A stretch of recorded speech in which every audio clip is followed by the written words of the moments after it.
Hello, Rob here from the Flanagan Homestead and East Fork Christmas Tree Farms. Today is we're right in the middle of February. Actually, it's February 11th today.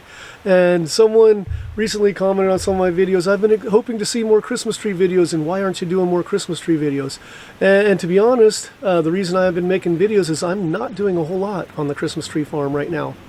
I got a pretty nice backdrop on the weather here. I was planning to step out on the deck here and make a video when I got home, and that's what I did, but the weather forecast said it was nice and clear and really cold and crisp tonight. There wasn't any moisture in the forecast, and so I stepped out here, and just as I got home, the snow started falling. So hope it works for a nice video Christmas tree backdrop.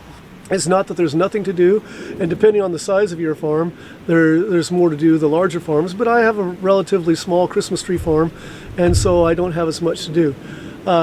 What we have been doing since the end of the sales season and in January and early February is one thing is cleaning up some of the debris, because there's always branches down in the field. You want to get that cleaned up. You're in no hurry to do it right now, but you have time and you want to start taking care of cleaning up the debris. Also, depending on your size of farm, how much equipment do you have to store and take care of? You know, do you need to run the gas out of your machines, or do you need to do some maintenance and put it away so it's ready to go next year? We don't have a ton of equipment to put away, but one thing that we were blessed with recently is someone donated a Christmas tree baler to us. It's an old used one, but it hadn't been running for 5 years. So here we are in January. We've been working on it. The motor, like I said, wasn't running really well, but we need to put a new carburetor on it. So we did put the new carburetor on it.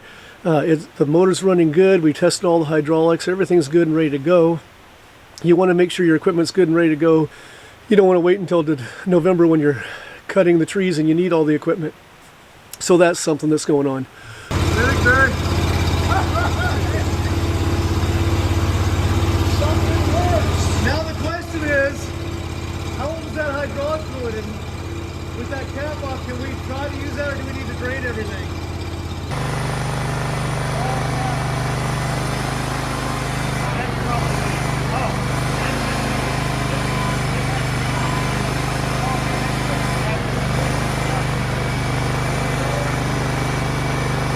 This one?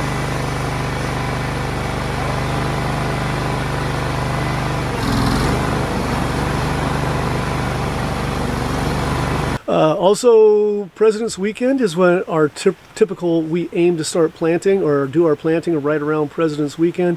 That's when a lot of the nurseries around here are able to, they've had enough cold weather, they dug them up, they've had them in the freezer and in the bags, and we can bring them out and plant them. This year we may not even be doing any planting. We're still discussing that. We were really short on trees this year, so we had really low sales, and so is it worth it to fill in the few spots that are open, or are we going to just wait until next year? Our sales are going to be a little bit higher, we'll have more openings, and then we'll plant all of that at once. It'll be a lot more efficient that way. The other thing is, you know, like people are saying, well, you don't want to have holes in the field.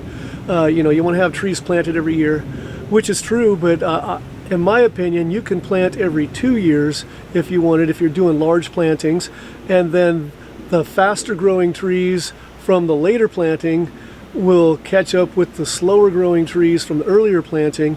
And if, you know, let's say you plant 2,000 trees one year, skip a year, plant 2,000 trees another year, so you got 4,000 trees. Those 4,000 trees are going to kind of mix and meld and cover 4 different years that you're going to be harvesting from, and you're not going to know that there was a year in between that you didn't plant. One of the other things that's also going on is we were hoping to this last year, and it didn't work.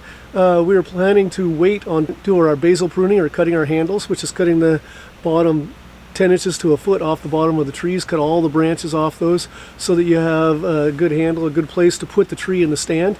But we were going to wait until right before Christmas tree season, because then we're going to use all these branches that we cut off to make wreaths and swags and that type of thing. But as you could probably guess, right before the season, we got too many other things to do. We didn't do that, so it didn't happen.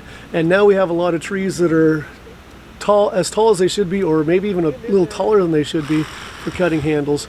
So I haven't been out there personally. I've hired a young man to go out, and he's been cutting handles for the last couple weeks out on our field, getting that done. Cutting handles is something that you can do any time of the year. You know, you're just cutting the branches off. You don't need a nice pruning cut or anything. You're just cutting them off. And realistically, you can do it any time of the year, but we have time, and the weather was nice the other day, so we had someone out there doing it. Thanks for joining me on the Flanagan Homestead, where Christmas trees are my business, teaching and cleaning horticulture is my job, and outdoor projects are my passion. Hope to see you again soon. Be blessed, everyone.